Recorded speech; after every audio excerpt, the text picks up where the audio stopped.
இங்க விளாத்தி குளத்துல முக்கியமா விவசாய நிலத்தில் விளைகின்ற பொருட்களுக்கு உரிய விலை கிடைக்காம இருக்காங்க. அதை நிச்சயம் 2026 தேர்தலுக்கு பிறகு நாம் முன்னின்று அதை செய்வோம் என்பதை தெரிவிக்கிறேன். அதே மாதிரி மழை நீரை சேமித்து வைக்கின்ற குட்டைகள் இங்க கிராமந்தோறும் அமைத்து விவசாயத்திற்கும் மக்களுக்கும் தண்ணீர் கஷ்டம் இல்லாமல் நிச்சயமாக நாம் செய்ய வேண்டும். பெருகி வரும் மக்கள் தொகைக்கு ஏற்ப அனைத்து வசதிகளும் நிச்சயம் நாம ஜெயிச்ச உடனே செய்வோம். கிராமம் தோறும் மக்களுக்கு தேவையான அனைத்து சாலை வசதிகள், ரேஷன் பொருள், இந்த ரேஷன் கடைகளை அமைத்து மக்களுடைய பயன்பாட்டுக்கு இந்த விளாத்தி குளத்தை நாம மாற்றுவோம்.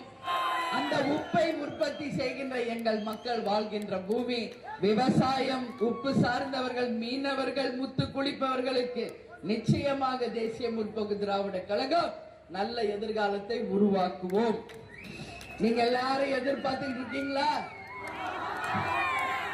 யாரோட கூட்டணின்னு? ஆமாவா? ஒண்ணு கவலைப்படாதீங்க. இன்னைக்கு விஜய பிரபாகர் கிருஷ்ணகிரியில பேசியிருக்காரு, பாத்தீங்களா? என்ன சொன்னாரு? நீங்க முதலமைச்சரா உட்கார்றதுக்கு நாங்க உங்களுக்காக உழைக்கிறோம். அப்போ அதிமுக திமுக புரிஞ்சுக்கங்க, எங்களுக்குரிய மரியாதையும் எங்களுக்குரிய சீட்டுகளையும் யார் தருகிறார்களோ அவர்களோட தான் கூட்டணி. இன்னைக்கு நீங்க மட்டும் நாங்க 170 இடத்துல போட்டி போடுவோம், நாங்க மட்டும் அப்படியே தவித்து பெரும்பான்மை காணுவோம் சொல்றீங்களா? அப்ப தேமுதிக உரிமை இருக்குல்ல கேட்கறதுக்கு? நீங்க முதல்வரா நீங்க ஆட்சி அமைக்கணும்னா தேமுதிகவுக்கு உரிய மரியாதையும் அந்த தொகுதிகளையும் தரணும். நம்ம போன தேர்தல் 2011 41 தொகுதி நமக்கு கொடுத்தாங்க. 29 தொகுதி நாம ஜெயிச்சோம். அதுல போனவங்க போட்டா அவங்கள பத்தி கவலையே கிடையாது. ஆனா இன்னைக்கு வரைக்கும் கேப்டனும் என் கட்சி தான் உயிர் மூச்சு என்று இன்றைக்கும் 20க்கும் மேலான சட்டமன்ற உறுப்பினர் நம்மோடு இருக்கிறாங்க.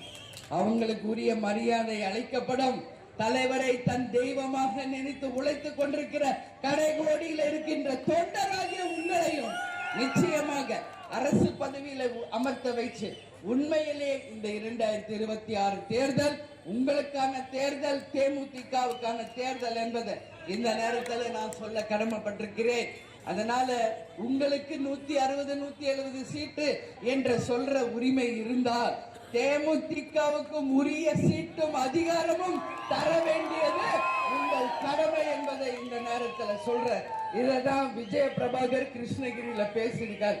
கேட்பது எங்கள் உரிமை, தர வேண்டியது உங்கள் கடமை என்பதை இந்த நேரத்தில் நான் பணிவோடு தெரிவிச்சுக்கிறேன்.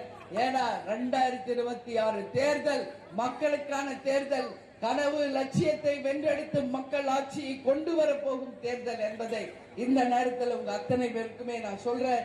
எனவே நமது கொடியை அறிமுகப்படுத்திய இந்த ரத சப்தமி நாளிலே என் மக்களாகிய உங்களை எல்லாரையும் பார்த்ததில் உண்மையிலேயே நான் பெருமகிழ்ச்சி அடைகிறேன்.